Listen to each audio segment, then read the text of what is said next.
I trust that you had a nice light lunch and you're not going to fall asleep on me. We are in the discipline of Shakespeare. But a good tip is always to have a pen in your hand. Somehow, when your pen is in your hand, then your eyes just do this thing where they don't want to fall completely asleep. So, because I know this, and I know it works if you are writing down notes, I've actually made some notes for you that mimic my presentation, and they are going to be distributed while I begin my introduction. I just want to find out, and this is purely for my own curiosity and my own ignorance, are all of you from Pretoria? No. Okay, so you come from all over South Africa? Yes. Okay, like the Free State, or is it like, did some of you travel really, really far to get here? Yes. Okay, someone said yes. Tell me how far. Where's that? Durban? Freiburg, my goodness. Okay, that's very far. Okay, so I believe that seeing as though you've traveled so far, we have made it worth your while. This lovely hotel, all the delicious food. But of course, the main thing is, what exactly do you do now with all the knowledge that you've been given, okay? And that is really the focus of my presentation.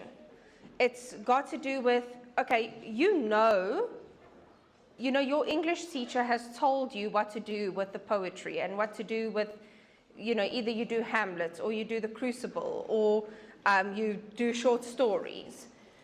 But I'm here to tell you how to navigate that content so that you're able to make a success not only of your end of year exams, but also of wherever you end up, whether you're going to go to study, which I'm sure the majority of you, that is your goal, but one day your life as a scholar is going to be completely over, and you are going to have to navigate with whatever job you land up in. And how are you able to navigate through life, even if we take away the job? Job is what? 55% of my life. But the rest of my life has got to do with my personal relationships. So how do I navigate these things? How do I express to so-and-so how I feel? I can only do that using my language, And the fascinating thing about studying a language, whether it's your home language or not your home language, is that it gives you a very powerful tool. And this tool is communication. You make statements, you convey knowledge, you maintain social relationships, you express your ideas and your feelings. All of this is done through language. And there is this really beautiful quote that I actually put on my learner's language book. It says, "The limits of my language are the limits of my world." So I am very passionate about my subject, which is English. But more than just English, I'm passionate about language, because I know that if you have this tool under your belt, you can go out and you can understand what people are trying to make you think. You can question people when they are trying to make you think a certain way. You can express your own opinion. You can convince other people what is your opinion. One day you're going to be an employer or an employee, and you're going to have to navigate and communicate, and that is only done through language. So who am I? My name is Shamal Nizar, and I am a teacher at Tuxford High School. This year is my 10th year as an educator, but in those 10 years, I've also been a marker. I've been an examiner, which means I set up question papers. I'm a resource developer, which means that I sell resources to other teachers to help them convey the content to their learners. And then, of course, I'm a teacher. Obviously, I'm an English teacher, and I primarily teach English home language, although I'm very comfortable and familiar with the English First Additional syllabus because I moderate it. The last thing I want to say in my introduction before I get down to the actual papers is that language is like a vehicle. You know, some of us have very fancy vehicles. We have the nice Mercedes, we have perhaps like a nice SUV. Other people have less nice vehicles. I mean, my vehicle just gets me from A to B. I'm not very interested in having a fancy car. But it doesn't really matter how fancy your language is, how fancy you sound. Language is still the vehicle that you need in order to go where you want to go. So if I just want to reiterate one thing, what you are essentially doing here and what you are going to be doing in a few weeks' time when you prepare for your 3 papers, you're not just preparing for the end of the year. You know, I don't think our goal should be let's get 40% for English, you know, or even 60%, which is what the universities require. I think our goal should be let me learn as much as I possibly can learn so that when I go out there, I can use this vehicle, this tool that is language. So I'm going to start in an upside down way. The first thing I want to know from you is if you could please put up your hands. I just want to have an idea of where the first additional language English learners are sitting, just so that I can look at you. Okay, so it's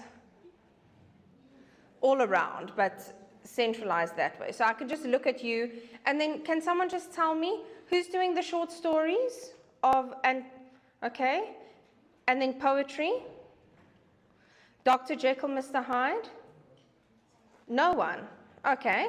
Macbeth? Okay, that's good.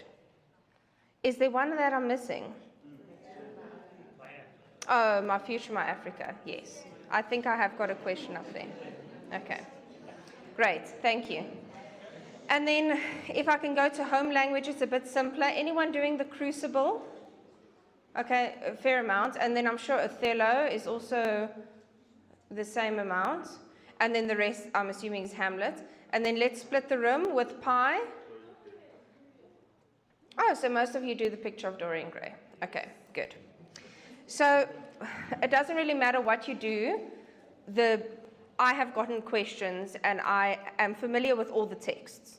So you might just have to remind me what poem you do, and then I can help you with that if you have a question. But most of it is not actually going into content. It's just about preparing. And so I want to prepare with my favorite one, and this is paper 3. So have all of you received your booklets that I made for you? And then you should be going to page 10 of this booklet. So the booklet is going from paper 1, paper 2 to paper 3, but I'm going to start with paper 3.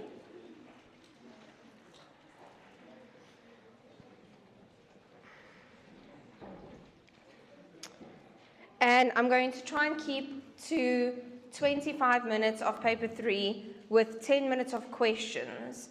Or maybe you just want to say what stood out to you from the discussion. And then with paper 2, I'll do 30 minutes, and paper 1, I'll do 35, because that takes the most preparation. Okay, so I am an English teacher, and I do enjoy a good metaphor. So with each of the papers, I have developed an analogy for you. I like this analogy because I like using analogies, because I find that it helps me to remember when I'm teaching. Okay, so I've written out all my notes here, but I don't have to look at them very much because I remember my analogy. And as a result, it helps you to remember what you should do. So the first thing that you have to remember when you're dealing with paper 3 is how to build a nest. Now, it is springtime, and outside of my classroom, I have this beautiful tree, and there is a masked finch that likes to build his nest every single year in this tree. That's the yellow bird, and he's got like a black mask on his face. And what I have observed from this finch is that he doesn't choose any leaf that is available to him.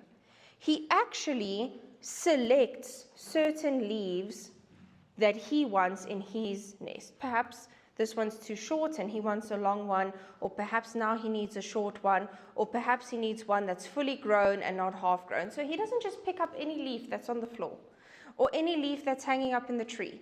He actually selects them This is what we have to do when we select our essay topics. We cannot just pick the first one that we see and say, okay, this is the one that I'm committing to. So if you look on your notes, you will see that I've got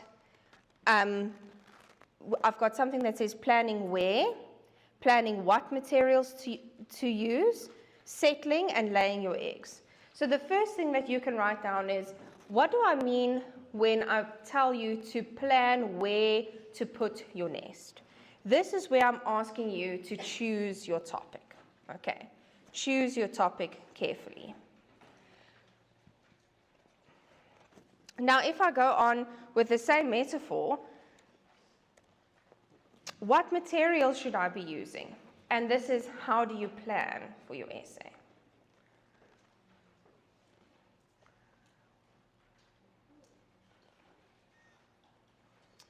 And then there will come a time where the nest is made and the bird will have to settle in, and this will be the rough draft.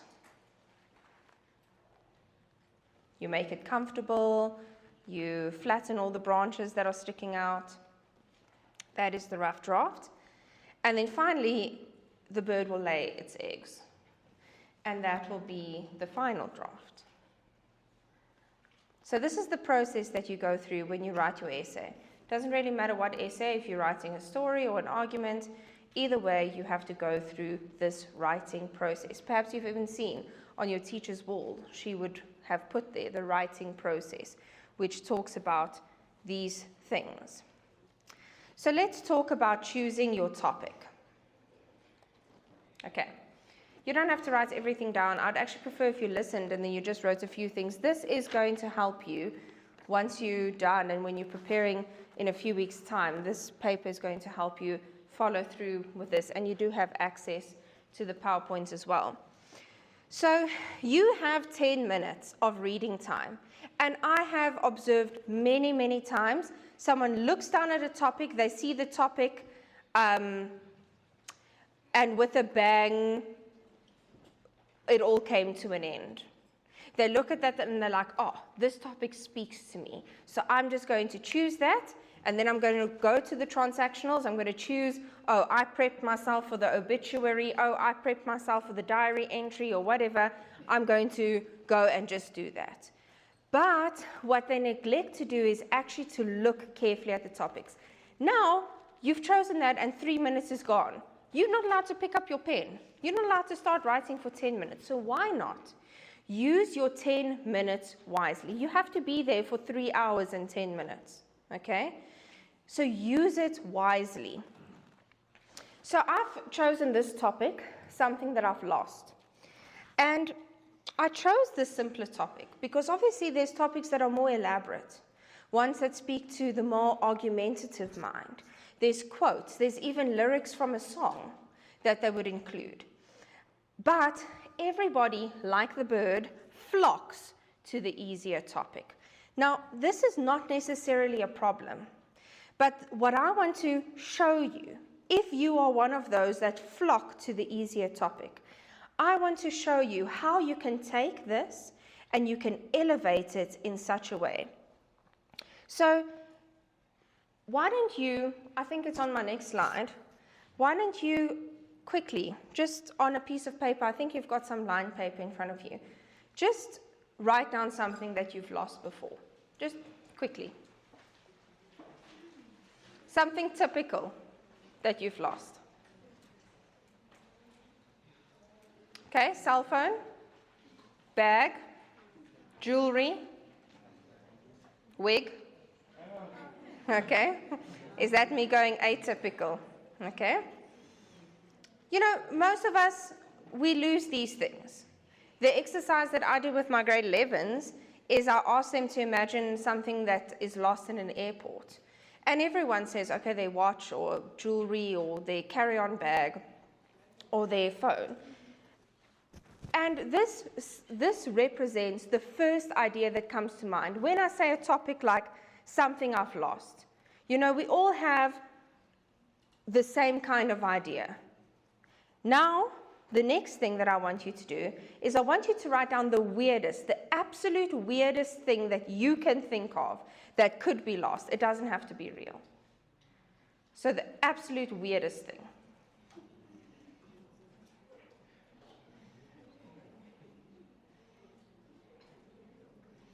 I hope no one said wig.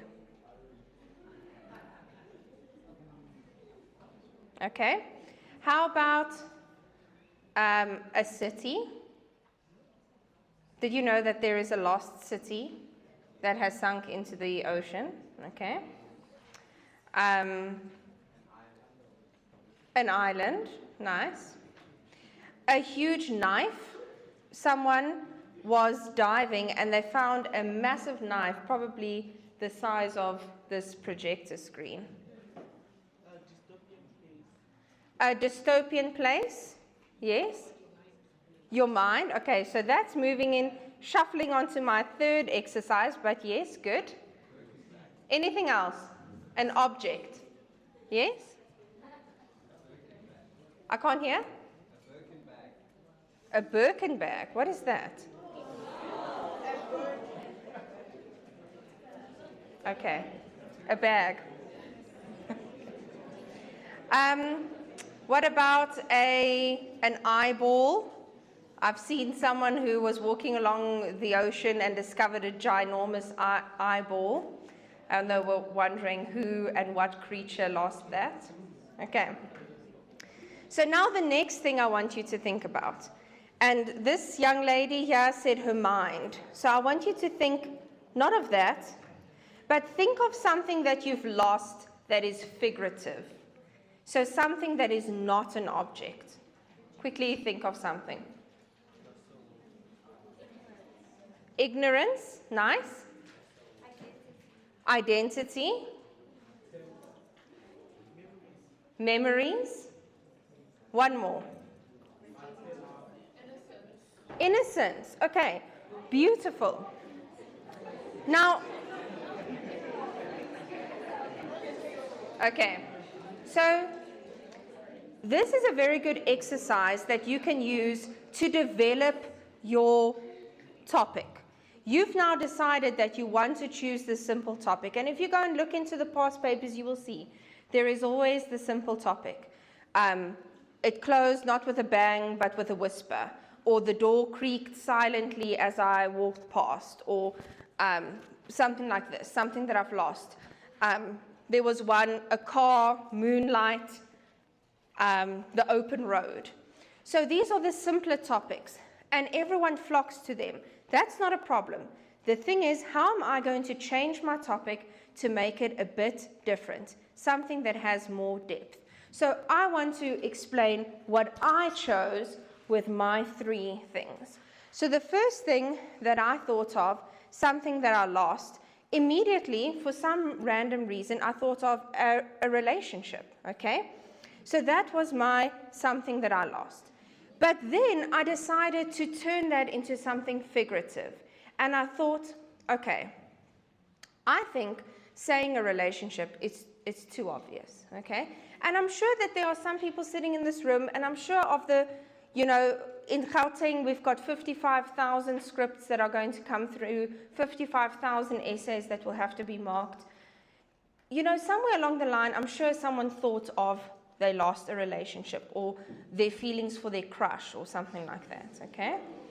I'm sure the ones giggling are the ones who had that idea.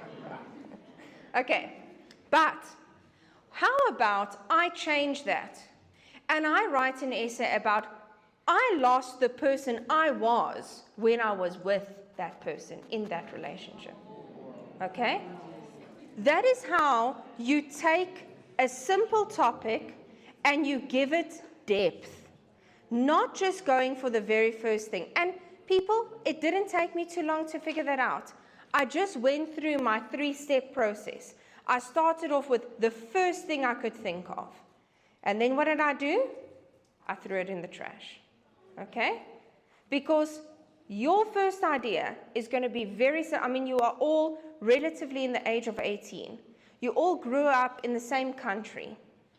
Those of you who are writing in Gauteng, you grew up in this province. You all have same ideas. You all see the same thing on social media. You all grew up hearing the same old thing. You grew up in COVID. You grew up with people speaking about the environment. You all have these ideas that have been pushed into your head. So your first idea is going to be very similar to everyone else's first idea in the room. So you take that first idea, you throw it in the dustbin. And then you work on your second one. What is the weirdest thing I can think of? And how can I change this into a figurative interpretation of the topic? Okay, so that is what gives you depth. Remember, the markers are going to be looking for things that say skillfully interpreted or beyond normal expectations. That's what they're looking for. And your essay needs to be something that is pushing itself to that side, not just sitting in the moderate category where you're just touching on the topic that was given to you. Okay.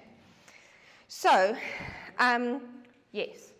What if like that day the marker, like let's say your script it's on the last day, the marker is tired, they want to go, they're not enticed by your essay, what do you do? Well, you've got to make them enticed. The fact of the matter is your marker is going to be sitting on the same chair for 10 hours.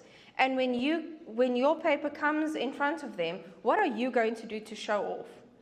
And the thing is, these things are not in our control, but as someone who's been on the other side, we, especially in English, you do not have to worry about English. We are told every single day, remember, there's a learner behind this paper. We remember, you have to do this. We are reminded every single day. Every single day we go through the rubric again. Every single day we go through the memo again. So you don't have to be worried about the last day. But what you can worry about is what is in your control. Has someone ever told you about that? The circle of control?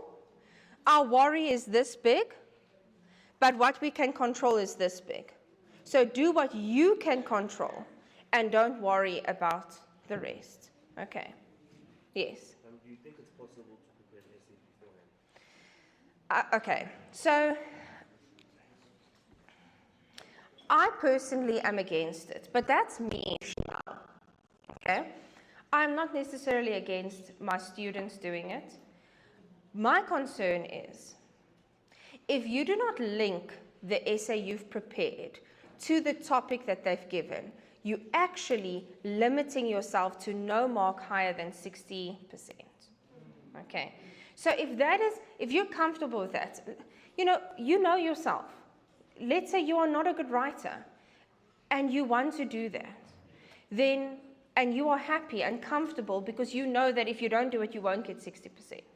Then I'm not going to stand in your way and, be moralistic about it. Okay.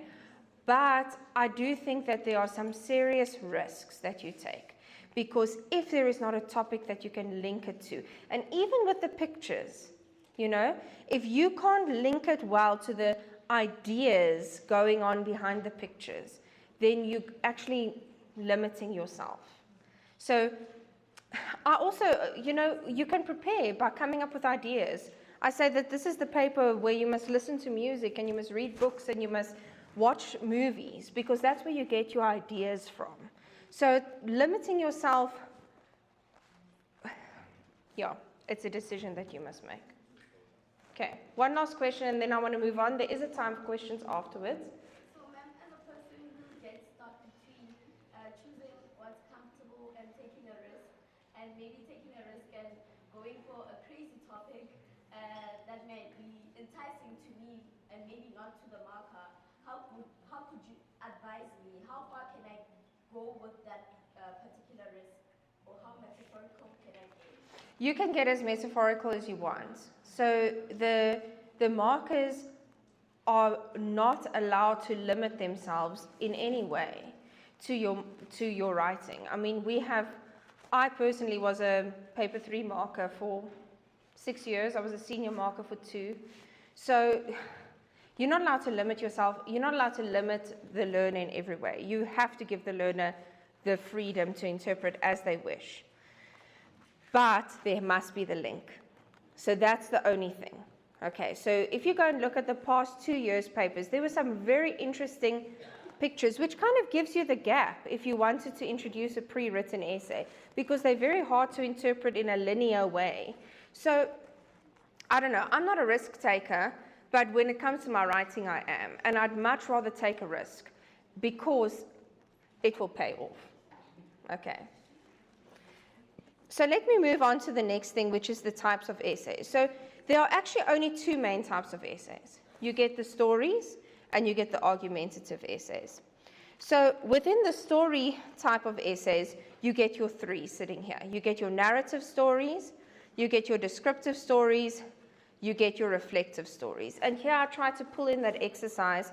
You don't have to write it down, but I do suggest you just write under the bullets narrative, descriptive, and reflective. So narrative is this, it's just a basic story. You've got a character, you've got characters, or a character, you've got settings, you've got your plot. For example, if I think about the topic of lost, I lost my home and I found out that my imagination is actually my home. A descriptive essay, so this is the same as narrative, but its focus is on what you can see, hear, smell, and touch. I think I'm not a descriptive essay writer. I always admire people who can write really good descriptive essays. This is not my forte.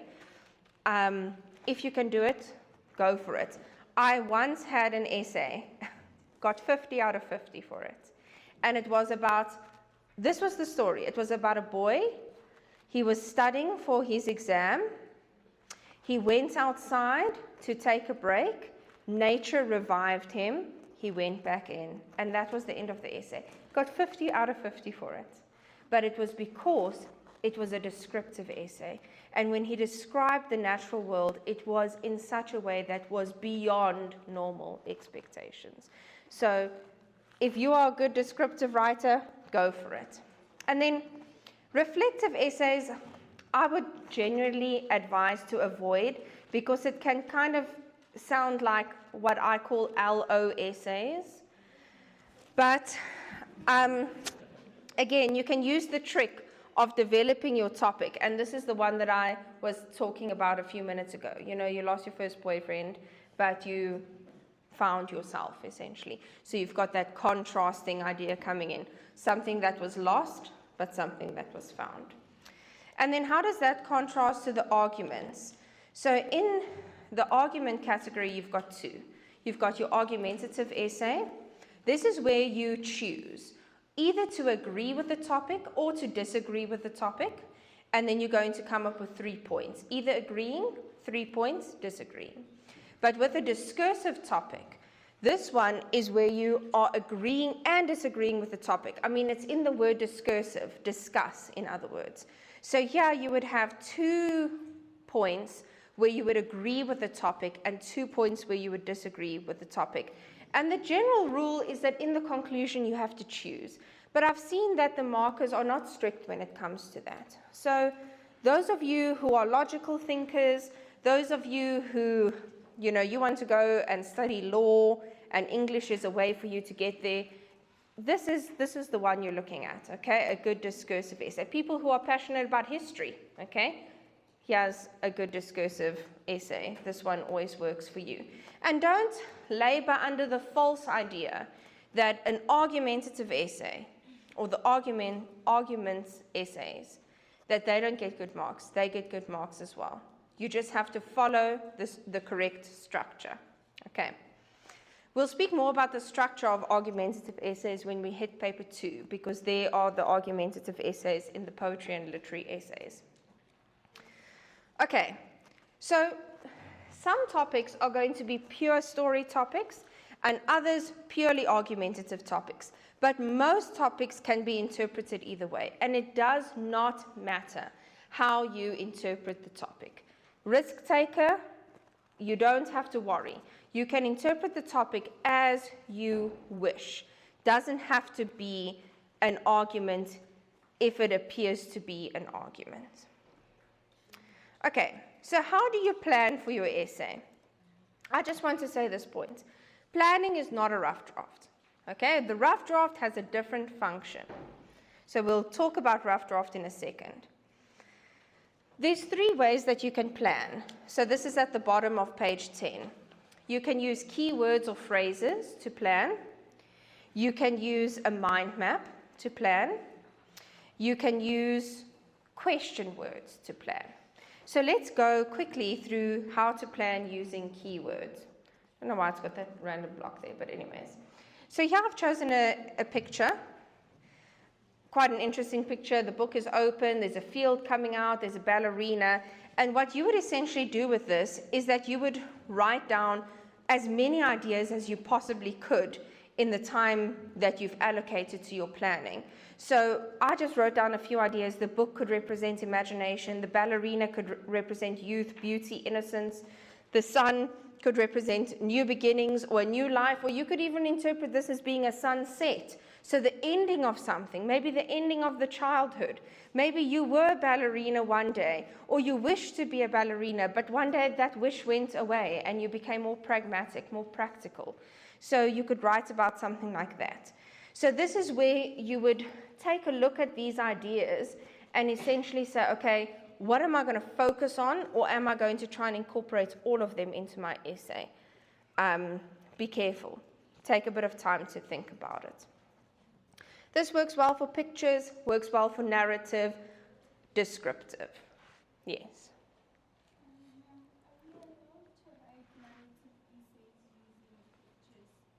Yes. Yes, any topic can be narrative. Some lend themselves to argumentative, but you can even interpret it as a narrative essay. So the next one is your mind maps. These are very useful for argumentative essays, and in actual fact, you have to use a mind map if you are going to do an argumentative essay. It is going to be very difficult for you to get good marks for an argumentative essay if you do not have a mind map. So the hand is something that I like to use, because not only, and again I'll speak about this more when I hit paper 2, but not only the 5 fingers on the hand do they represent the 5 paragraphs that you should have in an argumentative essay, but there are also 5 steps to writing an argumentative essay. But I've seen this arrow one in many papers, and I thought that I quite liked it. And then this is the typical spider diagram. So these are just other ways of drawing a mind map. Perhaps, I know that many Afrikaans teachers like to use the hamburger. Have you ever seen that? Okay, so the bun represents the introduction, the bottom bun, the conclusion, and then your 3 paragraphs, the patty, the lettuce, the tomato. And then the last way you can plan your essay is using question words. So this you can use as a combination. You can use it with the mind map. It really helps you to develop your ideas in your stories. So who, where, when, what, and why. And it's generally a good idea when you are writing narrative, a good idea to answer all these questions in your introduction. Okay, sometimes we like to be vague and we like to leave it up to our marker's imagination, but I do think that it's best to just give them most of the facts in the introduction. Okay, then the last thing that I want to speak about before I move to transactionals, I need to speak about rough drafts as well, okay, is using rhetoric language. So I don't want to go into this so much because I think I explained it very nicely here. But it's something that I like to call the 3-2-1 method. And the 3-2-1 method is a way that you can add onto your planning to develop your language mark. So what you would do here essentially is you would try to be more descriptive. Instead of saying the red dress, you could say the scarlet dress. Instead of saying he walked down the steps, you could say he walked down the cobbled steps. So trying to get at least 3 descriptive words into your writing. I'll answer your question in a second. And then try to use at least 2 examples of figurative language. Come up with an alliteration. She tearfully trod down the way. Or come up with a metaphor. I've got a few exercises for you to figure out, okay, how can I describe someone's eyes? You know, this doesn't always have to be romantic. If you're talking about someone who's angry, think of that, you know, the home language learners will know the anger snaking through their eyes. Okay, so think of something like that. And then the last one is to come up with a quote or an idiom or some kind of proverb to include. And all of this just helps to improve your language mark. So did you know that spelling and grammar don't count that much? It's your tense, the sentence constructions that you use that count more to your language mark. And then, of course, even if you choose a word, let's say you choose a word like obsequious. I don't even know what the meaning of the word is, and I'm actually using it there as an example of what not to do. But let's say you choose this word, but you spell it incorrectly. Your marker is going to underline it, write their SP for spelling, and put a tick next to it. Because they credit you for using fancy words more than they eliminate marks for spelling. Okay, so rather try to use descriptive language even if you make a spelling mistake. You had a question there?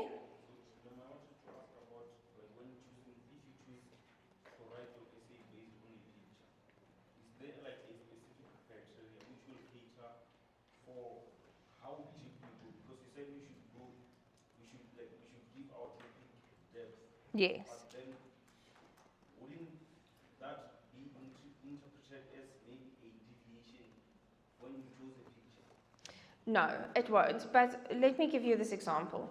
Let's say that the picture that you've chosen is a railroad that is overgrown with bushes. Okay, this was actually a picture in, I think, 3 years ago, the paper. And you decide to write an essay about all the obstacles you faced in life. You will be credited, even though not once do you mention railroad, not once do you mention the overgrown railroad. But it's because you have interpreted the message behind the picture, obstacles along the way. So if you wrote about an alien from out of space, based off of that topic, clearly that's a diversion, because there's no link to it, okay? But as soon as you bring in something about a journey, something about something being obstructing that journey, and that's why this is really good. Because I'm not going to write about, a boy with this one, because clearly it doesn't link in very well here. But I'm going to write about, I might not even have to write about a ballerina. I could maybe write an essay about dancing through life. I'm still interpreting the topic. I'm not mentioning ballet once. I'm not even mentioning the book once. But I'll still get good marks because I've linked it to the topic. But I can't write about a train stopping here, because clearly there is no link. Okay. So getting back to the rhetoric language, you can look at the example that is given. Do you have a question about the rhetorical language? None more or less. So when it comes to like literature essays, would you advise using hypothetical questions? Like for example, in Othello, if they were to ask like if you would consider him as a tragic hero or more as a victim, would you advise like using hypothetical questions? Do you mean rhetorical questions? More or less, yes. Okay, so I think let's save that for paper 2. Will you ask that question when we hit paper 2? Okay. Okay. Now, what do I do with my rough draft? So, do I get marks for a rough draft? No. Do I have to do it, or is it important? Yes. And the rough draft is what you will use to edit the language that you have essentially planned for. It also provides a very good backup. If you do not finish your final draft, it's okay. Your marker will mark your rough draft. But you have to have completed your rough draft in order for them to mark it. So don't ever leave the rough draft half answered. Complete your rough draft and then move on to the final draft. Yes? So then what if like you scratched your rough draft? Will they be able to? Yeah, they will. Just scratch it out neatly. That is the rule. You have to scratch it out. But they can read over that scratched out bit. They'll still put the mark. Not that you'll ever see the paper unless you request for it. But you'll see. They'll still put the mark where your final draft was written. But they'll write there, read rough draft. And they'll go and read their rough draft. Okay. This counts for transactionals as well, literary essays as well, but not the summary. I'll speak about the summary just now. And then I have included this in your notes, so I'm not going to go through this now, but just be careful of what you include. Don't include inappropriate information. Either way, your marker has to mark it. It's not like whatever you write is not going to be marked. It will be marked. Okay, let's move on to the next analogy. So the next analogy is this very interesting sport called diving. And in order to dive, to get a good mark diving, you have to go down into the water as deep as you possibly can. And this is what you have to do with your transactional writing. And how do I go deep into the water? I make use of this thing called a springboard. And what the people do when they dive is they climb up very high, and this symbolizes the studying that we need to do for our transactionals. And then they hop on the springboard to gain some kind of momentum. And that represents all the planning that you're going to do for your transactionals. And then lastly, they dive into the water, and that represents the depth that you have to go in to when you are writing transactionals. So there's one word that I have not included in your notes, but perhaps you could write it in capital letters, is purpose. Purpose. That is what transactional writing is. It's writing that has a specific purpose. You should get your format perfect. You should study it and you should get it correct. But even if you do not get your format correct and you still write a letter, even though there's no addresses, I still can't fail you because you have done what I asked you to do. You fulfilled the purpose of that writing. So how else do you fulfill purpose? You fulfill purpose by tone, register, and style. What does this mean? It means the way that you speak. The way you speak. If you are giving a speech to the school versus a speech to a board of directors, you're going to write those speeches in different ways. And I'm going to look at that, and I'm going to say, have they used the correct tone, register, and style? They have, therefore, I give you a high language mark. If you are writing a letter of recommendation to a parent because their child is naughty, versus a letter of recommendation to the Tshwane district municipality because someone deserves the environmental award, you are going to be writing in a completely different tone, register, and style. And I'm going to look at that, and I'm going to assess your language based off of that. Okay, so how else do you study? You study by going through your formats. I've given you a list of the formats that are used in home language and first additional language.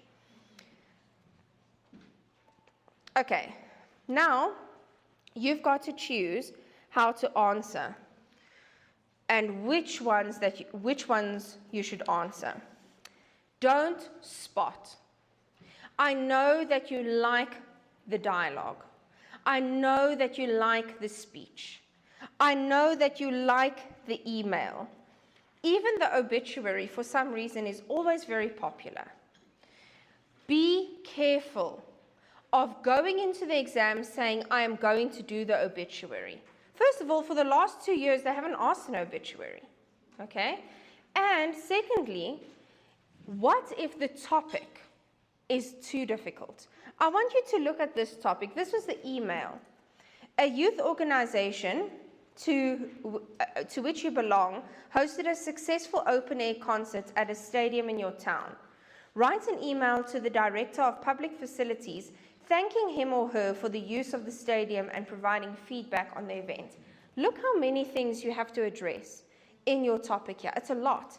But if you go to the formal letters, I don't think I have an example of a formal letter here, but the formal letter of last year was or maybe I'm thinking of the previous year, it was, you had to write a letter to the editor where you spoke about the banning of cell phones in schools. Simple. Yes, the format is more complicated than an email, but the topic itself was easy. Don't choose the topics based on the format. Choose it on the content that you can write. This is so important. There was a year that we had a friendly letter. It was in 2021. There was a friendly letter. And the friendly letter spoke about you had to write a letter to a family member asking them to accept a precious heirloom. And so many people didn't know what an heirloom was. So many people chose that topic. And they ended up, I think the highest mark that we could give if they misinterpreted the topic was 12 out of 25. That's not even 50%. Okay, so be very sure that you understand the words they are asking in your topics. Don't choose based off of format. Go in there knowing what the format is for each of them and then choose based on the topic. But I do want to show you how can you develop your topic here. So you develop this by circling the keywords. I think that's all of them. You circle the keywords. So in your email, you have to make it very clear that it's a youth organization, okay? You have to mention what concert it was. You have to mention what your town is. These are all ways that you can develop the topic. So you're going to say, I am part of the Young People's Environmental Group. We held a concert to raise money and we invited a few popular South African celebrities, and then you mention their names. In Pretoria, it was held at Loftus Stadium. And then you go, we want to really thank, and then give this director of public facilities a name. We want to thank Mrs. Malope for the use of the stadium. And then give them feedback. It doesn't have to be negative. You can say, I'm so impressed by the amount of ablution facilities that you have available at the stadium and how neat and tidy they were. We really appreciate this. Or I'm very, people got very confused about where to go because your stadium is so big. Perhaps some helpful signage would be helpful for your next event. So you're providing them with effective feedback based off of your concert. If you're going to be speaking about, we couldn't find the food stalls, how does that link to this? Okay, this one is asking you about the concert. So during the prelim exams, I asked my learners about, they had to write I can't remember, it was an obituary about a young person, a person who was part of a young person environmental group. And in this obituary, so many of my learners wrote about this person studied to be a doctor. This person went and studied to be a lawyer. And I was like, how does that make sense? You found out that this person is enrolled in an environmental group. Think about it. If someone is involved in an environmental group and they are passionate about the environment, what do you think they're going to study? Law? No, they're going to go study zoology, botany, something to do with the environment. So you guys need to underline the keywords and you need to think, okay, I am someone, I'm organizing something to do with the youth. What is the youth interested in? That's what I'm going to write about. I'm going to include that, and they're going to mark your content based off of that. Yes. So, ma'am, my teachers in my school, ma'am, so what they're saying is that, we must deviate from, when you write an email, the first paragraph, normally, what we used to do is to say, I hope this email finds you well. You see those things. I would like to write on 1 hour. So, ma'am, I wanted to ask, how do we then start the email? So, in other words, they're saying that you shouldn't say, I hope this email finds you well. Yes, they're saying we must get into, Yes, okay, so I understand that. I don't think, okay, so in terms of a letter, in terms of a formal letter, I would not start my formal letter by saying, I hope this letter finds you well, because it is a formal letter. So there you go straight into the topic. And that's something that you have to figure out. But in an email, I don't think it's too bad to say, I hope this email finds you well. I am so-and-so from this organization, because it is more informal. But in terms of the formal letter, which is what I suspect the teacher is trying to get at, is if you introduce yourself in a formal letter, That's a bit strange considering that you sign off at the bottom. So you just have to figure out how you're going to, and that's where a rough draft is very helpful. Okay, I'm not going to give a full 10 minutes because there have been some questions. I've got 3 minutes left. So what question do you have? Okay, ma'am. So I've come across a situation whereby bolding words or sentences when writing an essay or any of the transaction is seen as a grammatically wrong thing to do. So what would you advise us to do when we want to add emphasis on a certain word or a sentence without bolding that word, just like one would when people write? Well, why would you need to add emphasis? We are writing an essay, so I want to emphasize Okay. a specific thing. I got you. So what I would then do is go back to these notes that I gave you on 3, 2, 1, okay? And develop some figurative language that you could use. Because that is why your poets make use of alliteration or onomatopoeia, assonance, the repetition of vowel sounds, metaphors, similes. They make use of these things because they want to emphasize it, but they can't use bold, as you say. So that would be my suggestion. Any other question? Yes. Are there like topics that you would consider it's like a no-no to write about, like death or something? Okay, so for many years, I used to say to my learners, so this is me, Shamal, speaking, I would say you're not allowed to write about anything to do with like gender-based violence, simply not because I don't believe it's an important issue, but because so many other people do it. So many, I don't know if you grasp 55,000 essays. Okay, that is like this room covered in paper. And of that 55,000, 50% of them are writing about gender-based violence. Do you want to be one of them? You want to stand out from the crowd, okay? So most of the time people do flock to these typical ideas like gender-based violence or the environment or COVID. They, in the obituaries at one stage, everyone was dying because of COVID. So I would just be sensitive about these things. Just try and think that you're one out of how many other in your province. But no, there is no topic you are not allowed to write about. I have read some horrifying essays. But also consider the person who's reading, okay? It's a teacher. So just consider that, a human as well. So think about that. How far can you go with things like alliteration, assonance, and onomatopoeia? Because you don't want to make it too much like poetry. That's kind of like the 3, 2, 1 method, because it gives you a guide. At least three descriptive words. Obviously if you're writing a descriptive essay, it's going to be more. But 3, 2, 1 in like a argumentative essay. 3, 2, 1. That's enough. Okay. Yes. At my school, our English teachers strongly advise against the formal letter, simply because a lot of students, despite even if the topic is similar, is that they miss marks for formal it because we tend to unintentionally use a more colloquial language instead of formal language, and which Professor Vernon so much more than 60 in that formal letter. So how would you would you have the same opinion, or do you have? No, I wouldn't have the same opinion. I wouldn't have the same opinion for multiple reasons. The first reason is in terms of format. There's not that many marks that are deducted for bad formats. Your format should be perfect. It should, okay? But you are judged based off of content, and your content can still be riddled with spelling mistakes.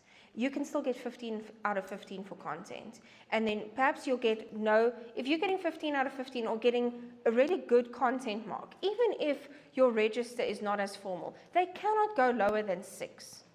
So you're still getting a really high mark. I would still stand by my opinion that choose something based off the topic. If you see yourself writing this email, I don't see myself writing this email because there's so many things that need to be done in it. But I see myself writing the letter about banning cell phones in school because I find that it's simple and I can elaborate on it quite well. I would much rather choose the content over the format. Because if my content is good, they cannot take away too much of my language marks. Okay, I'm going to move on to paper 2 because we have an hour left. So, what is my analogy for paper 2? It is tackling. Okay? Now, any ideas? How could you possibly tackle effectively? Well, you have to have a bit of speed running up to someone. You know, if I just try and tackle this next to me, I'm not going to have that much power. But if I run up and I tackle, you know, that launch tackle, then I'm going to have a lot more power to knock that person over. I also have to get into position. It doesn't help that I tackle them standing straight like this and just running into them. I've got to like crouch down and get into position to tackle them. And then I've got to actually do, you know, contact acquired. This is our paper 2, okay? We have to tackle paper 2. This is our learning paper. Contrasts completely to paper 3 and paper 1. Okay. So we don't want to miss the mark. Just imagine you've put all this effort in, and then you miss the person. You're going to make direct contact with the floor. That's going to be quite painful. So you have to gear yourself up. You have to look at the target, and you have to make sure that you get it right. So in order for this to happen, we have to learn. And I'm going to show you how you cannot miss your mark. If you learn using this, this is how I learn, this is how I teach my learners, whether they are strong learners, whether they are weak learners. I have a rule in my school, we Tuxford High School, so I don't have to do any extramurals, but my extramural is extra classes for learners in the morning because we start later than normal schools.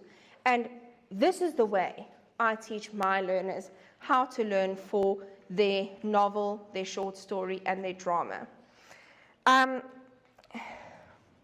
So I've already asked roundabout what you've done, and the only problem I see is Pi. So Life of Pi has got 100 chapters, which means that it's going to be very difficult for you to summarize everything chapter by chapter. It's a lot. But it is divided up into 3 parts. So I would mostly look at that. So how do I learn for this? I use a mind map, okay? It doesn't take that long to do. I'm going to give you a few ideas of how you can get the information quickly. So first of all, there's this thing called Learner 911. You have to pay for it, but I think it's like 15 Rand or something like that. There's notes that have been summarized for a lot of your, a lot of the literature that you've done. You take these notes and you would essentially read them, summarize them, and put it into a mind map. I'm going to show you in just a second what that's going to look like. The other thing is, there's a thing called Spark Notes, which I'm sure that many of you have already discovered. There they summarize absolutely everything and every single one of the resources that, the literary works that we do is on Spark Notes. So you can use this and summarize. Some of your teachers, I'm sure, would have given you a pack of notes or urged you to buy a book from P&A, which is the summarized version of this. I don't think you need to spend any money. I think you can go onto the internet and find it. But, and I'm going to use my words very carefully, there is a wonderful thing under the term of large language models. We call them ChatGPT and Claude. And these things, they do not do your learning for you. They do not do your learning for you. But they are able to offer you a quick, shortened version. You know, I was watching this series called Mobland. I don't know if anyone's watched it, but I could not follow it at all. So I asked Claude, please tell me, please summarize the first 5 episodes of Mobland into one sentence. And it did this, so I was able to catch up, and then I was able to watch the rest of it. This is exactly what I do for my extra classes. I've given my learners all the notes that they need. It's summarized, it's put in tables, it's neat, it's tidy, but I know that there are some learners who just cannot access it in that way. So what do? I draw a mind map. So when you study something, and this doesn't just work for English, but the minute you start using more parts of your brain, that's how you actually memorize things, and it stays in your brain for longer. So reading, writing, and speaking is the best way to learn. Why do you think your teachers know so much about the poetry? We don't get all the information just handed to us. We have to figure it out. But as we go through the years, the more we speak out those poems, the more we come to grasp the content that is in the poems. So the minute you start reading something, and then writing it down, and then actually speaking it to yourself, speaking it to your friend, that's when learning happens. And what I always encourage, this is how I studied English in university. Find someone. Say, I will do the summary of the first 10 chapters of The Picture of Dorian Gray. I will do the summary of the first 2 acts of Macbeth. You do Act 3, and we'll find someone else to do Act 4 and 5. Find someone else. Usually it helps if you don't find someone you like. If you find someone in your class that you don't despise them, but you don't necessarily spend all that much time with them, then you're not going to focus, you're not going to get distracted, but you're actually going to be able to speak. Same with the poetry. I mean, how many poems do you guys have to study? 12 in home language? How many is it in first additional language? 10? Okay? That is a lot of poetry. So find 3 to 4 other people and say, I don't get this one poem, so I'm going to do it. How about you do another poem, and you do another poem, and we talk about it, and I'm going to pretend to teach you about the poem that I've discovered. So this helps you to incorporate the work into your brain. So what do I have to summarize in this? You must please write down on your notes, okay? I just happened to put The Strange Case of Dr. Jekyll and Mr. Hyde. Last year there were quite a few people who did this one. But it doesn't really matter. What do I have to summarize on my mind map? I must summarize the main characters, okay? Look at what I've done here. Of my main characters, I've just written, you don't have to choose Dr. Jekyll and Mr. Hyde. You can put, let's say, Life of Pi in the middle, okay? Who are the main characters there? It's Pi, it's Richard Parker, it's the hyena, it's the orangutan, and it's the zebra, okay? Now what I'm going to do is I'm going to add a little bit of information. Obviously, the one on Pi is going to be big, okay? What kind of person is he? Your short stories work so well with this as well. You could even summarize more than one short story in the same mind map, okay? I used to buy those really big art books, but you don't even have to do that. You can just take a double folio and attach it to another double folio. And for your short stories, you can write them in the middle, and you can write, divide it into sections. Let's say the first quarter will be the one short story, and then the next quarter the other one, and then the third and the fourth, and how many others you have. And then you write there, okay, main characters. Short stories will be lovely to use this because there's not that much information. The character development is not that much. Something else, and I'm now going to speak about The Picture of Dorian Gray, is imagery, okay? What imagery have they used in this? They've used mirrors, Okay? They've used the colors of red and white. They've used the picture is imagery. Let's go to Macbeth, the imagery of the unnatural. Okay? What other imagery is used in Macbeth? I've just taught it to my grade 11s and it's not out of my head. Unnatural, weeds, flowers, snake. Okay? All of these things fit under the heading of imagery. Then I'm also going to list my themes. Okay? Someone tell me, I don't know much about My Children, My Africa. What is an important theme in this story? I heard generational conflict. Okay, so now you're going to put that there.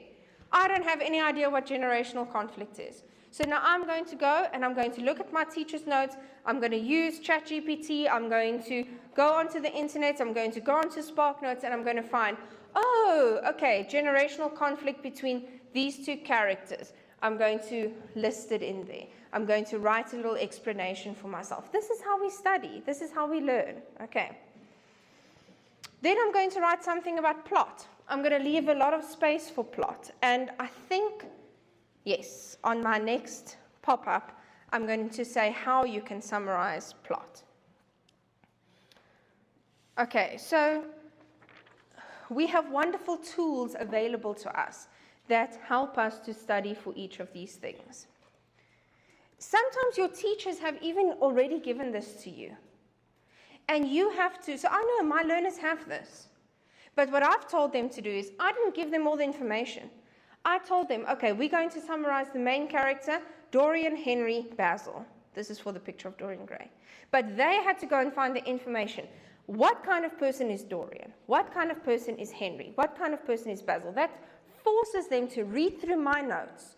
Or in your case, if you don't have notes, it forces you to look on SparkNotes or on the internet or whatever resource you are using, and it forces you to write the information down, summarizing it. Okay, it's no use you write big blocks of information. You've already got that. Okay, but that can't fit into your head. What can fit into your head is small, bite-sized bits of information. Okay, so Macbeth. What kind of characteristic would I write down there? Ambitious. Okay, I already know the examples of where he is ambitious, where he shows his ambition. Okay, I'd also write down brave. Maybe I've forgotten, where is he brave? Brave, and then I'd write a dash, war, to remind myself that right in the beginning of Macbeth, he showed that he was a brave man because he won the war for Scotland. Okay, so what can I summarize in terms of my plot? This you can also write down because I did not include it in your notes. It's at the bottom of your page 6.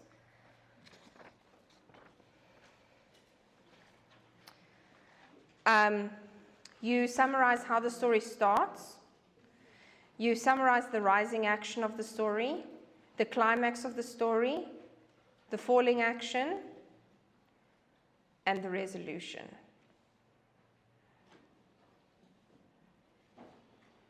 So I'm just running through all the stories in my head, and I can't think of one story that actually begins with a resolution.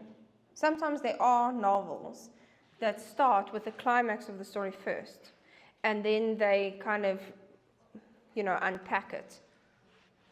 I think Life of Pi commenced with the resolution because that was when he was pondering and remembering one. Yes, you're right. He does. He starts with the narrator coming to him and asking him, how did you end up here? But he also interjects that resolution kind of throughout his story. So yes, Pi does have a bit of an alternate structure. Okay.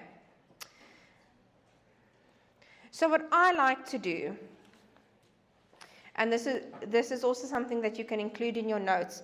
I'm looking at the section where it says what is very useful to summarize and why is it useful. So an additional tip is actually to write a list of chapters and a brief sentence about what happens in the chapter. I find that this is very, very useful, and I'm going to show you an example or the reason why it is so useful. Like I said, Pi is going to be difficult to do this, but I know there is a book that has got a summary, and I remember typing out a summary for my learners every single chapter summary. I don't know how I could get that to you, but anyways, you can perhaps email me. I can leave my email address somewhere. But you don't have to do, for Pi with 100 chapters, you don't have to do it. You can ask Pi to give a list of, like, okay, chapters 1 to 5, what happens? Chapters 6 to 10, and you can go through it like that. And again, use your large language models to help you to do this. So I use the example here of Hamlet. I've given a summary of every single act. What happens in Act 1, Scene 1? The ghost appears. Act 1, Scene 2. We're introduced to Claudius, Gertrude, and Hamlet. 3, Ophelia and Laertes versus Ophelia and Polonius. In Act 4, we're waiting to meet the ghost. Act 5, the ghost confession, Hamlet and Hamlet's decision as a result. So this is just helping me to figure out what happens in every single part of it. And you can do it with any of your novels, dramas, or short stories. Why? Look at how many questions they ask. So I actually want to quickly move to the questions on plot first. Oh no, let me just go through the character one. So I'm looking back to this. Why is this useful? Check out the questions that they ask you on character. What do these words reveal about James Jarvis's character? Okay, you see? Question on character. 2 marks. Mr. Utterson is a loyal man. Discuss your view. Question on character. Discuss how these lines influence your view of Sybil. Question on character. Okay? Here are some questions on theme. Macbeth is a victim of his own ambition. Okay? So now you know. Theme. Using these lines as a starting point, comment on the influence that Lord Henry has on Dorian. Influence is a theme in the picture of Dorian Gray. Here's questions on imagery. Identify the figure of speech in these lines and explain why it is relevant within this extract. Discuss how the description of the clock reveals the author's attitude towards upper-class Victorian society. And this is what I was speaking about in terms of plot. So, they're referring to these lines. How do these lines influence your attitude towards Pi at this stage of the novel? So you need to figure out, where are they in this part of the novel? And you need to answer it. How do you know? I'm going to show you in a second how you'd know. Explain the circumstances that have led to this encounter. Again, it's a question on plot. But they always tell you where they take this piece out of. At the end of your extract, they're going to say this comes from Act 3. Or they're going to say it comes from Extract I. Act 1, Scene 6. Henry Jekyll's full statement of the case. They're going to ask you questions like, place this extract in context. You must then know, okay, if it is in Act 1, Scene 6 of the play, it's pretty early in the story. So I just have to go through my chapter, the first few chapters of the story, and I'll be able to place the scene in context. Describe the time and place when this extract is set. Based on your knowledge of the play as a whole, comment on Gertrude's loyalty towards Hamlet. Again, all of this depends on, do you know where this extract takes place? Using this as a starting point, critically discuss the impact that this incident will have on Pi's life. The only way you're going to get 3 out of 3 for that is if you refer correctly to the context where the extract that you've been asked was taken out of. Can I quickly go to place this extract in context? Do you all know how to answer this question? I'm going to quickly give you a very quick guide. Let's say someone walked in here and all of you were hiding underneath your desks. Okay? And they came to me and they said, what happened? In other words, place this scene in context. And I tell them the students are underneath their desks. Does that answer the question? No. The question will be answered if I say, well, I got really angry and I pulled out a gun. That will answer the question. Okay?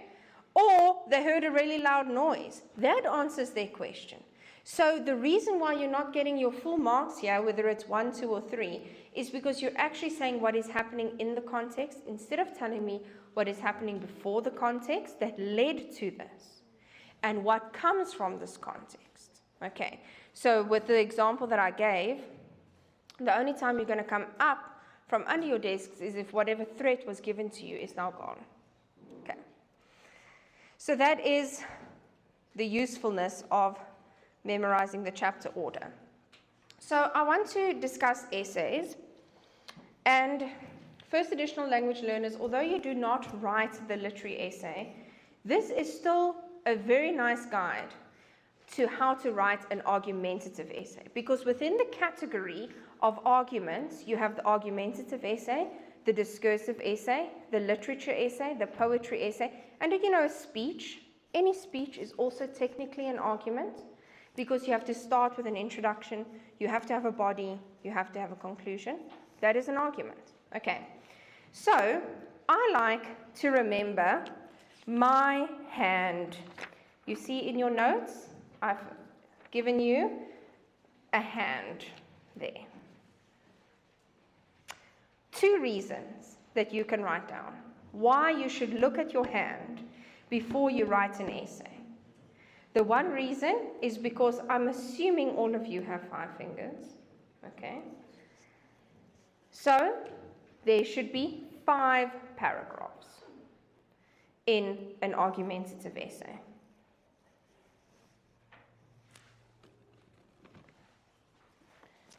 And there are also 5 steps to writing an argumentative essay.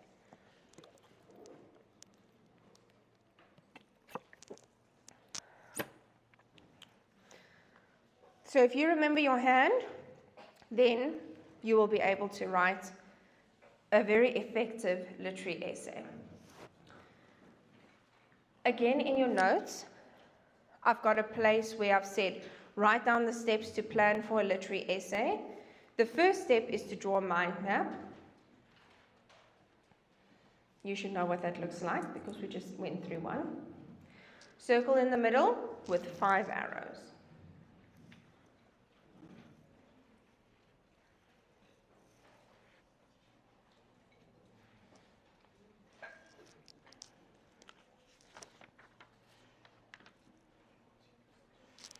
This helps to calm you down. You know, okay, before I even look at the topic, I know that I have to draw a mind map. So I draw my circle in the middle, and I know there are 5 paragraphs, which means that in my mind map, there are 5 arrows. 1 on top, introduction. 3, body. And 1 on that side for the conclusion.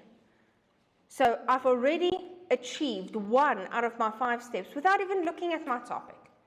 Just by knowing I have to draw a mind map. And now I look at my topic. I determine what the keywords of my topic are. And I place those keywords in the middle of my mind map. So the example that I've given you, it's in your notes and it's going to come up on my slide after I've gone through the steps, is many characters in the Crucible are totally dishonorable and cannot be redeemed.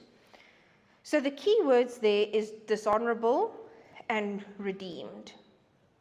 And I would put these keywords just as they are in the middle, the round part of my mind map, so that I know I can refer back to them throughout the writing of my essay and the planning of my essay.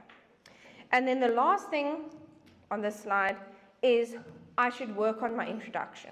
So I should be stating what the topic, stating if I agree or if I disagree with the topic. It doesn't have to be obvious. You don't have to say, I agree with the topic. You can just say, yes, many characters are, and that is you agreeing. The next thing is to define the topic in your own words. When you define the topic in your own words, you get a better grasp of what you're discussing. What is another word for dishonorable? Someone tell me. You can be as simple as possible. Immoral. How about bad? Okay? Many characters are bad. And then how would you say cannot be redeemed? Can't be? I didn't quite hear. They cannot change. They don't change. They can't be influenced to be any better. Okay. I've put it in my own words. So the topic that I gave to my learners during prelims was about Dorian being a Narcissus. Now, I know for a fact that they know what the meaning of Narcissus is. I explained to them that Narcissus comes from the term, or actually created the term narcissistic, which means you're obsessed with yourself. Now, any of you who know the picture of Dorian Gray, you would know that you can write so much about Dorian being obsessed with himself.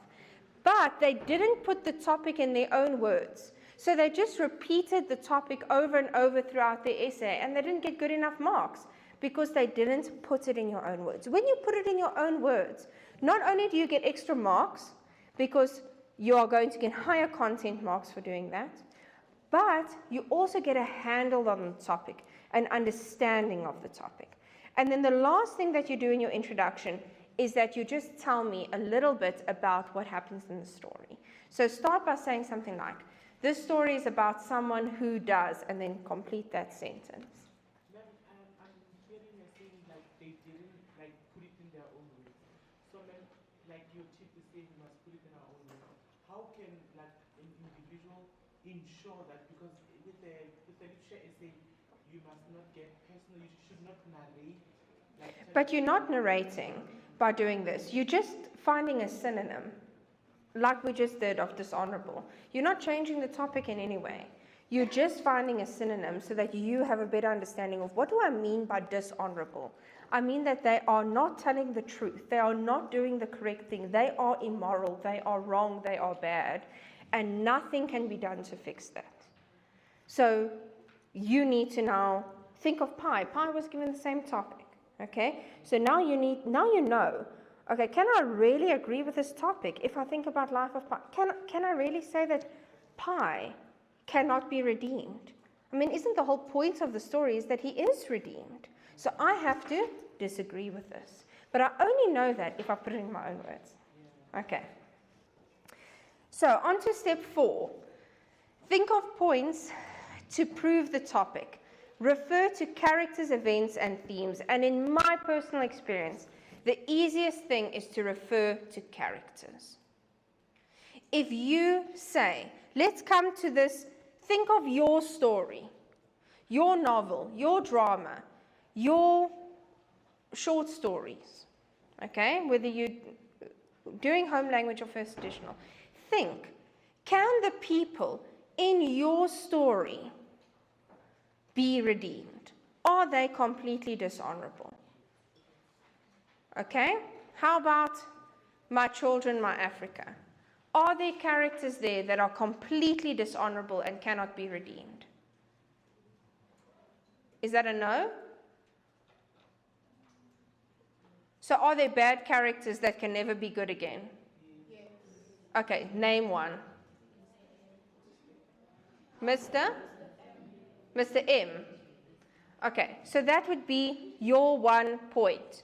Your one paragraph you'd write about Mr. M. Why is he dishonorable? Why can he not be redeemed? Okay, think to Macbeth.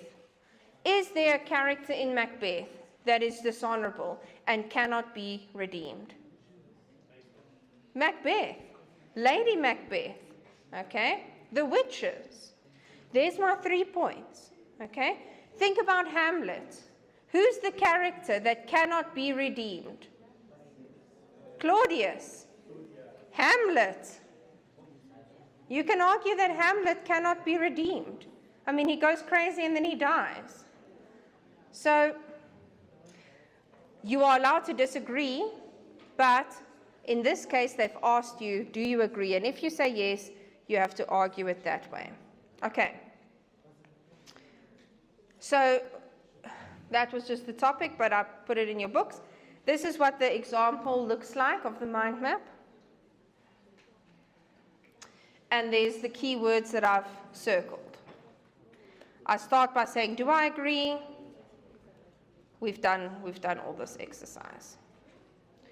You all know Peel, point, explain, evidence, whatever, okay? Let me show you a quick trick with Peel. If I've got my main words here, I've already got my P, I've already got my point. I'm going to then say, Hamlet cannot be redeemed. That's my point. Now I'm going to explain, he cannot be redeemed because he loses his mind. Here's my evidence for when he loses his mind. This shows me that he cannot be redeemed. That's my link. Okay, Lady Macbeth. Lady Macbeth is a horrible person. Where is she horrible? She's horrible because she manipulates her husband. She's horrible because she forces him to commit murder. Okay? I'm explaining, I'm giving examples. This shows that she cannot be redeemed because she ultimately commits suicide. There's my link. Okay. Let's say the topic was something else. For example, last year the topic, I'll get your question in a second. Last year the topic was about how the woman in Hamlet ultimately caused the main character to lose his mind. So then you would say, yes, Gertrude causes Hamlet to lose his mind. There's the point. They've already given you the point. You don't have to come up with your own point. If you've got a character, they've given you your point. All you have to say is, Gertrude causes Hamlet to lose his mind. She does this because she marries Claudius soon after her previous husband died. This causes Hamlet to distrust women. I'm giving my examples, I'm giving my explanations, and then eventually I will link by saying, ultimately Hamlet dies, this causes his ruin, and his mother was responsible. There's my link back to the topic. Yes? Are we allowed to do that to a certain extent? Let's take Dorian, for example. Dorian is irredeemable. Let's say Henry is also irredeemable, but then we write a paragraph arguing how, although Basil painted the portrait, he wanted Dorian to become better. Yeah. Are we allowed to do that? Well, I would say yes. This is one. So I have marked the paper too, but I've never actually marked the essays at the end of the year. But if I think about it logically, you are writing an argument. And in an argument, you are allowed to agree, disagree, or have a combination. Because that is what an argument is. And in actual fact, I think it shows critical thinking to have something like that. So there is an area where in the literature essay rubric it says range of striking arguments. And to me that is a range of striking arguments because you are showing that not only do you see the dishonorable characters, but you also see someone who isn't dishonorable. So yes, I do think you are allowed to, and I teach my learners they are allowed to do that. Okay. However, please be careful of disagreeing with the topic. Okay? This topic, the dishonorable one, it's fairly easy to disagree with. I was just speaking to this young man and I said, if you are a study of life of Pi and you want to include Pi in this essay, you will have to disagree with it because he can redeem himself. And he does redeem himself in the story. But the topic that I mentioned last year's Hamlet topic about the women that contribute to Hamlet's demise, many, many learners disagreed with it, and they got such terrible marks. They disagreed because they said, no, Claudius is worse than Gertrude. They disagreed because they say that Laertes is worse than Ophelia. But you can't change the topic. The topic is about women. So you have to either say, no, Ophelia did this and this and this and this, and that is why she did not contribute to Hamlet's demise. Or, yes, Ophelia did this and this and this, that is why she did contribute to his demise. So you always have to disagree within the context of the topic. You can't make up your own topic just because you don't like the one they've given you. You mentioned the fact that Ophelia did what she did because of what Polonius told her. Yes. So then your argument would be, I don't agree with the topic, and then you say that. But you can't have a whole paragraph about Polonius. You can only show how Polonius manipulated Ophelia, because you still have to speak about women. Otherwise, you're digressing from the topic. Okay. So that is a very clever way to manipulate a topic. Okay. And then the last thing that I want to speak about, I've only got 30 minutes left and I need to move on to paper 1. Everything else is in your notes. Most of it I've given you. I just want to quickly go to poetry. And I just want to speak very quickly about a mnemonic device that you can use to help you study for the massive amounts of poetry that you have. I have this song, I quite like it, but it's very cheesy, called Go the Distance. And it's a very old song by Michael Bolton. Now, I'm not going to play it to you, I just wanted to show you the picture of it. But remember this word distance when you are studying for your poetry. Look at what I've done here. I'm going to put all the arrows. Oh, they don't all. No, they don't do that. Okay, so if you remember this word, distance, then you can remember the weird spelling of this. So the D stands for diction, which is the word choice of the poet. The I stands for imagery, which is all your figures of speech, your rhetorical questions. The S stands for sound device, rhyme, onomatopoeia, alliteration.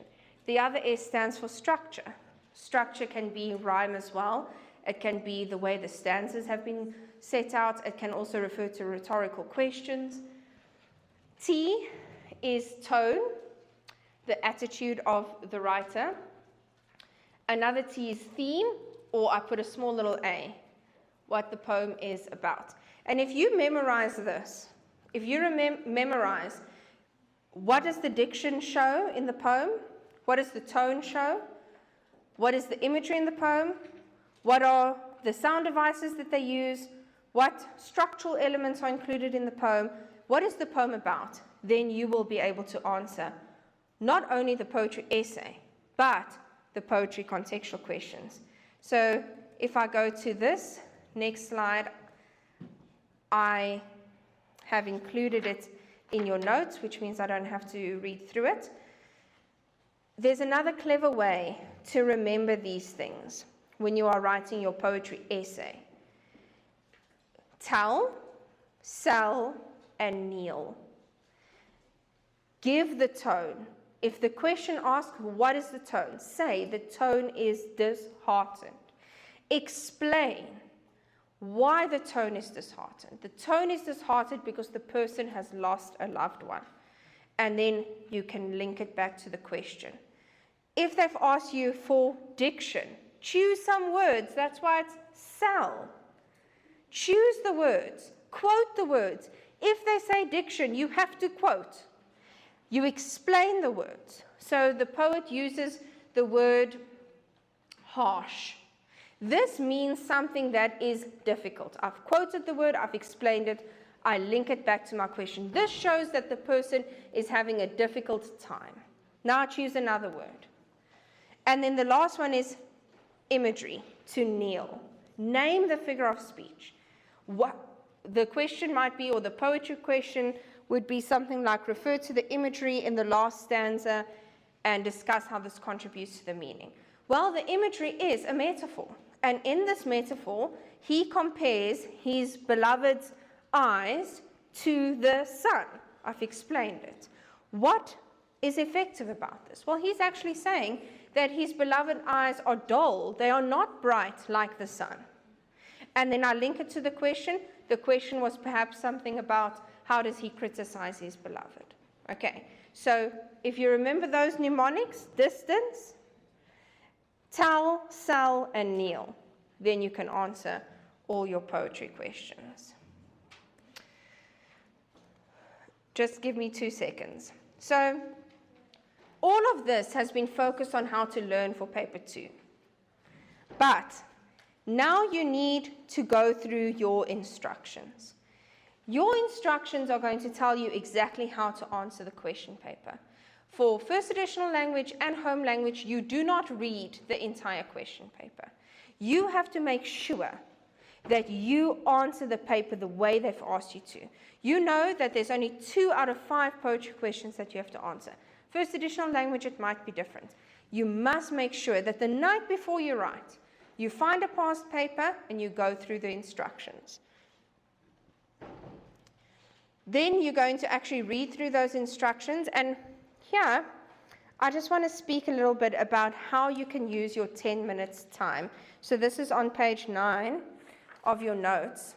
I've just divided up home language and first additional language. In home language, you need to read your instructions in your 10 minutes, and then the next thing that you have to do is you have to decide which poetry questions you're going to answer. You don't choose your favorite poem. You choose the best poetry questions for you. You've got 10 minutes to read through all the questions, and you decide based off of the questions which poem you're going to choose. Then the next thing that you're going to decide is which essay question. Some of you already go in knowing you're going to do the Picture of Dorian Gray or Hamlet's essay or whichever section. It doesn't matter, but you go to those essays. You read the essay question so that you are certain you understand it before you start answering your paper. Use your 10 minutes effectively. First additional language learners, you are going to use your 10 minutes in a similar way to paper 1, which is what I'm going to go through next. You're going to read your instructions, read your text carefully, read your questions, read the important parts of the text again, and then refer to the questions. Don't read the entire question paper. And that is how you tackle paper 2. Okay. Can I have maybe questions right at the end so I can quickly go through paper 1?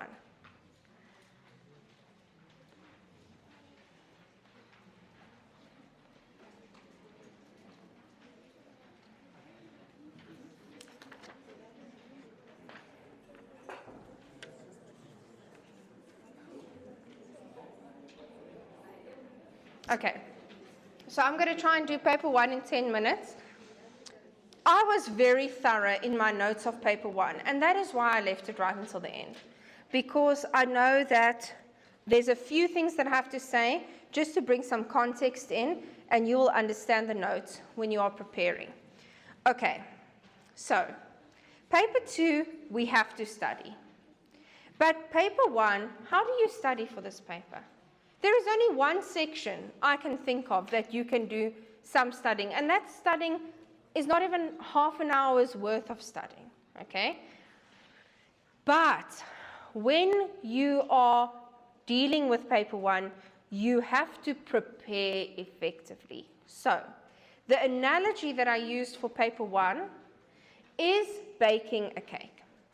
Whenever you bake a cake, you realize that it's not about how long once you've put the cake in the oven, you're not doing anything. You're not there fanning the oven to make sure it keeps its heat, okay? You leave it there. But what you had to do before was important. You had to take out the right ingredients. You had to take out the right tools. Some of them say you have to whisk the batter. Other people say you must fold the batter. That uses 2 different tools. Sometimes you have to have butter that's cold, like when you're making scones. That means I have to prepare myself by making sure my butter is in the fridge. It can't be frozen, but it must be in the fridge. Other times the butter has to be softened because you have to cream the butter.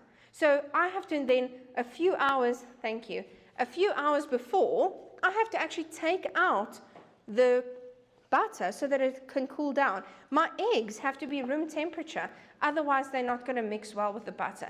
There is a lot of preparation that goes into baking a cake. So, same with paper 1. You have to prepare yourself very effectively. You have to put all your ingredients out. You have to study. There is a bit of studying involved. This is when you're mixing all your ingredients together. And you have to sleep before you write paper 1, okay? Paper 1 is your skill paper. Skill is not something that you can just learn overnight. It's something that you've been developing ever since you got into grade 1. You were developing the skill of answering a comprehension, the skill of answering an advertisement, a cartoon.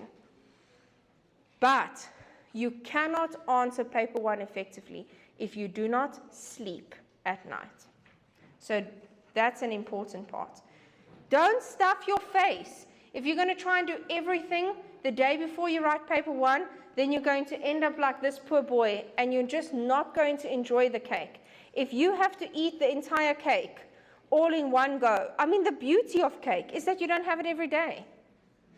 Okay? If you had it every day, you wouldn't enjoy it. The beauty of cake is that you only get one slice. If you had more than that and you had to eat the entire cake, it wouldn't be nice. So you have to prepare for a few weeks before you write. You're starting with the preparation now. The first thing that you're going to do with paper 1 is you are going to use your reading time effectively. Okay? You're going to use the 10 minutes for the comprehension. You're going to read your comprehension, ignore the rest of the paper. Your invigilator says your reading time starts now, and you start by reading through the comprehension. It's 30 marks. It's a huge chunk of your paper. You read it thoroughly, then you go through the questions and force yourself to look at the mark allocation. And then you skim the comprehension again. What do I mean by skimming? When you skim something, it means you glance through the text again, but you're just picking up a few words here and there. So I've included this from one of the comprehensions, I think it's 2023. Listening instead of reading is not cheating. By the way, this is the comprehension that I've given you, home language people. First additional language, I've also given you 2023s.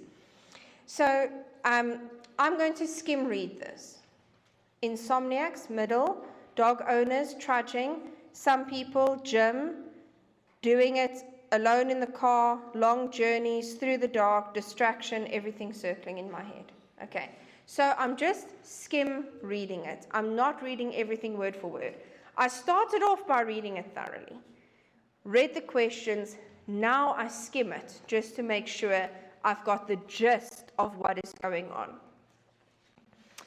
Your invigilator says that your time has started, and you go through the questions. You start answering the questions. Let's say you get to a question that is very difficult for you to understand.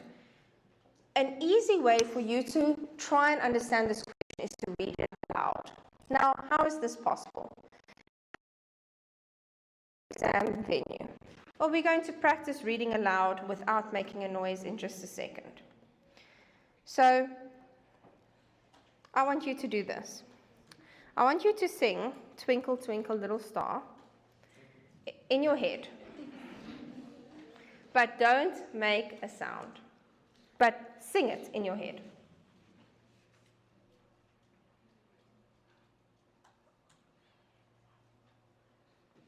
You did it? Well, you have just made use of 3 parts of your brain by singing something aloud in your head. If you had to sing it, just twinkle, twinkle, little star, you use 1 part of your brain. But doing it in your head, it even uses the auditory cortex, even though you aren't hearing yourself. It's still making use of that part of the brain. The more parts of your brain that's being used, the more your brain is fighting to figure something out. So if you read a question out loud in your head, you have more chance of figuring out what it means. But the problem is, it slows you down. So not all questions need to be tackled this way. But the questions where you're really struggling to understand what does it mean, or what does this word mean within the context, those are the ones where you're going to use this trick. First additional language learners, do you guys do malapropism? Where you've got to figure out what the malapropism is. But we in home language have to figure out the malapropism. This is a similar sounding but an incorrect word, like Sure, I'm struggling. Like, I need access to the classroom instead of access to the classroom. Sounds similar, but it's not the same. This trick of reading something aloud in your head works if you make use of this tactic. Okay. The rest of it I'm going to skip because I've only got 5 minutes left, so I can listen to some of your questions. All of it is in your notes. I want to quickly go to summary.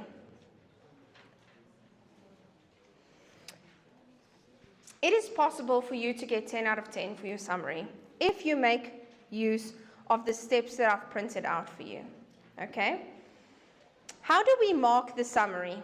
In first additional language, you mostly write in point form. And you just have to follow your instructions. You have to formulate your points, and you have to write your points in full sentences, and you can get your 7 points. But there is a cheat in home language.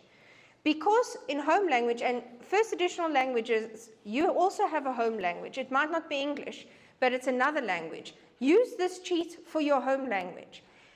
You write in paragraph form in home language. That means you don't have to write 7 points. You can write more than 7. And did you know, if you go back to all the previous summaries that they've given to the grade 12s, there are always more than 9 points that they include in the summaries. So you can include as many points as possible as long as you write it in 90 words, FAL 80 words. So don't make your limit 7 points. Make your limit 90 words. And then there's a few other things. I want to speak about quoting. I know that your teachers tell you quoting is terrible, and it is terrible. In literature essays, it is terrible in comprehensions, it is terrible in section C. But in section B, quoting is allowed as long as you do not quote verbatim. Do you know this? Wonderful, okay? Quoting verbatim means that you quote the entire sentence word for word, and that means that you will get 1 mark less by the language section. But you're still going to get your point for content. Your fact is still going to be correct. So don't be scared of quoting. In actual fact, my suggestion is to use the key word from that sentence, or key words, making sure that you get the whole point in there, and then you change a few of the words in the rest of the sentence. When you change the words, you can often change their meaning. And this is the danger when you start putting the summary into your own words. The markers are very strict, and they don't want the meaning of the summary to change in any way. So be careful of that. Okay, the rest I've all included, and then I want to quickly look at visual literacy. So here I am on the bottom of page 3. Page 4, and a bit of page 5. This is where the learning work comes in. So, I don't know if anyone saw the answer there, but who creates the adverts or the cartoons that are used in the papers they give you? Is it the examiner, the person who creates the paper? Is it your teacher? It's someone who made money off of this. So who are you to say this is not effective? It is effective. If they ask you, how is this effective? You must say, I know it's effective, and I'm going to find how it is effective because I know someone was paid to do this. So how is something effective? It is effective either because it makes use of visual techniques or techniques, verbal techniques, which are also called diction. And there is a breakdown in your notes of the different visual techniques. This is on page 4 of your notes. The different visual techniques in adverts and in cartoons. The visual technique of an advert would be emotional appeal, or certain types of language that is used. I don't know why that went off now. Okay, there we go. Rhetoric devices, visual metaphors. In the cartoon, they use body language and facial expression, or caricature, to convey the visual elements. They'll use font, they'll use sound devices. This is moving on to verbal techniques, personal pronouns, humoristic devices, statistics, gimmicks. So all of these things they use in order to make the advertisement or the cartoon more effective. And then the last tip that I want to give on visual literacy is don't just look at the foreground, look at the background. Mention something about the background of this advertisement. Where is she?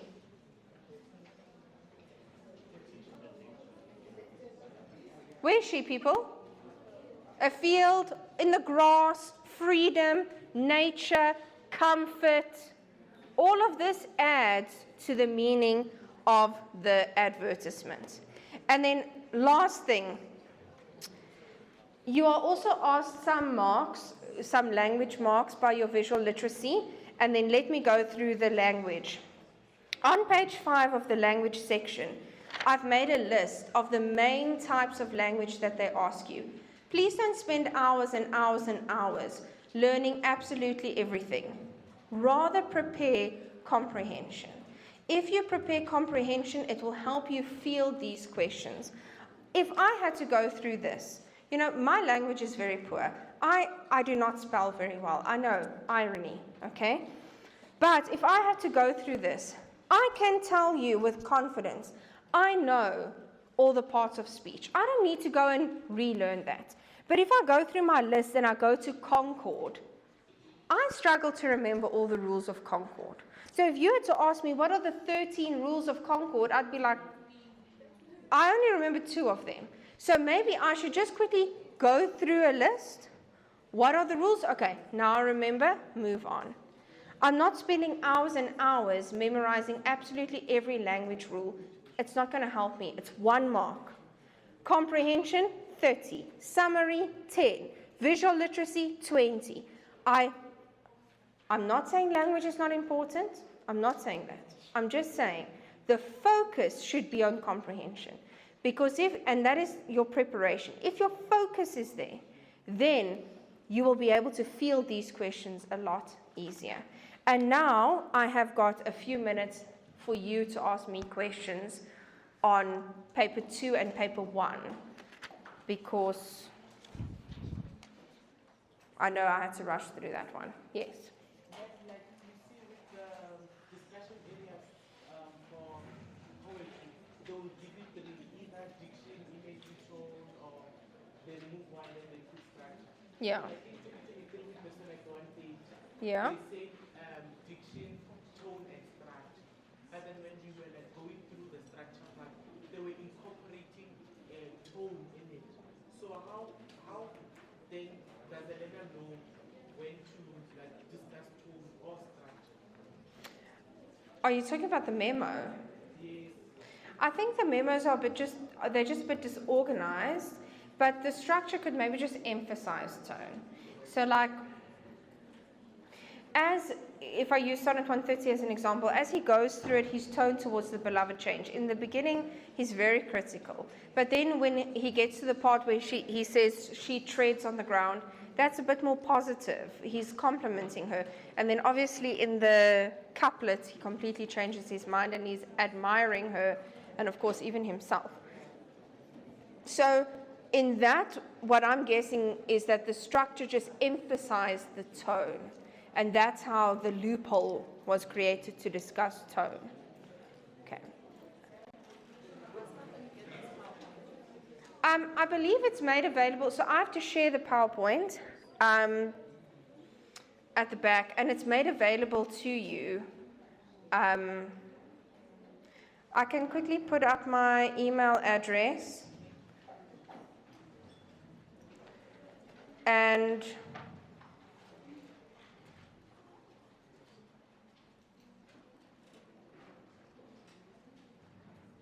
last year, although I hope that not all of you do this, but last year I did have a few people who wrote me an essay and wanted me to read it and give them some feedback.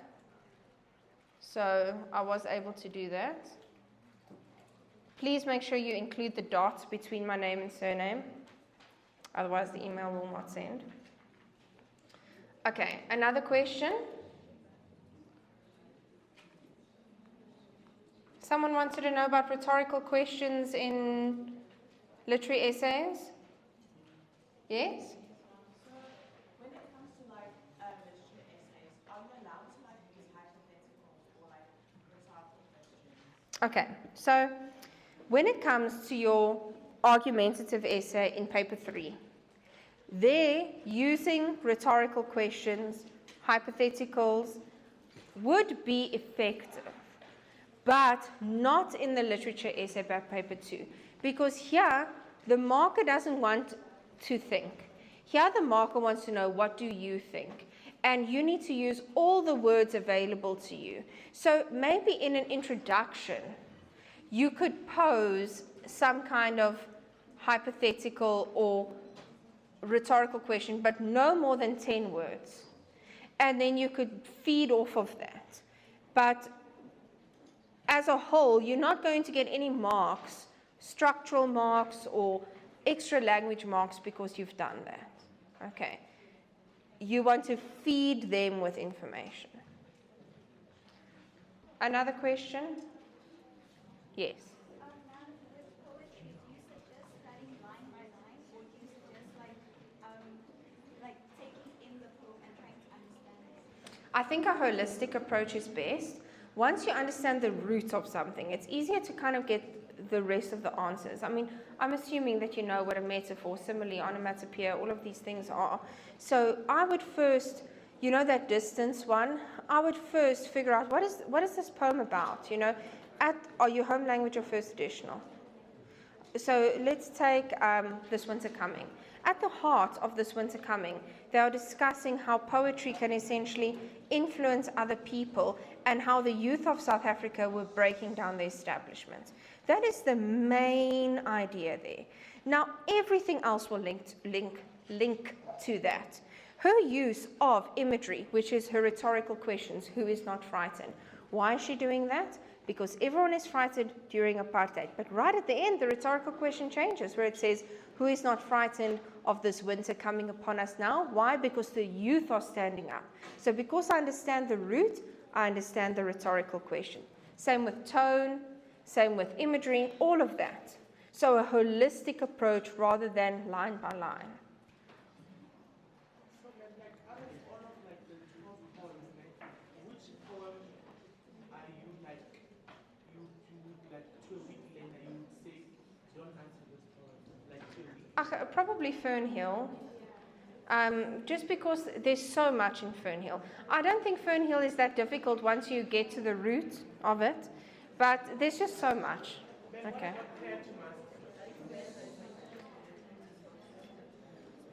No, prayer to Mass is pretty simple.